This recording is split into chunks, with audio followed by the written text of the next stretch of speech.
નમસ્કાર, એશિયાના સૌથી જૂના અખબાર મુંબઈ સમાચારના ડિજિટલ પ્લેટફોર્મ પર હું છું આપની સાથે મૈત્રી।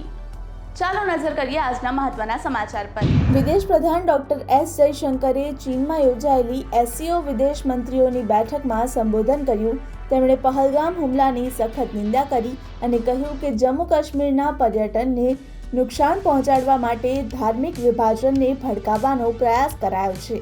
આંધ્રપ્રદેશના મુખ્યમંત્રી ચંદ્રબાબુ નાયડુ આજે દિલ્હીમાં કેન્દ્રીય મંત્રી મનસુખ માંડવિયાના નિવાસસ્થાને પહોંચ્યા। ફૌજા સિંહને ટક્કર મારનાર કાર ચાલકની ધરપકડ કરવામાં આવી।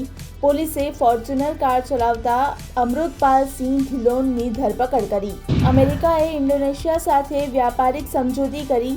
ઇન્ડોનેશિયાની કંપનીઓ અમેરિકામાં કરશે રોકાણ। ઇન્ડોનેશિયાની કંપનીઓને 19% ટેરિફ ભરવો પડશે। ચોટીલાના નાયબ કલેક્ટરની ભૂમાફિયા સામે કાર્યવાહી। મૂડીના ગ્રામ્ય વિસ્તારમાં 7 ઓવરલોડ ડમ્પર ઝડપી પાડ્યા। અંદાજે 2 કરોડ 80 લાખનો મુદ્દામાલ જપ્ત કરવામાં આવ્યો। તળાજાના પાવઠી ગામના 2 બાળકોનું મોત થયું। રમતા રમતા કાર લોક થઈ જતા ગુંગળાઈ જવાથી બાળકોના મોત થયા।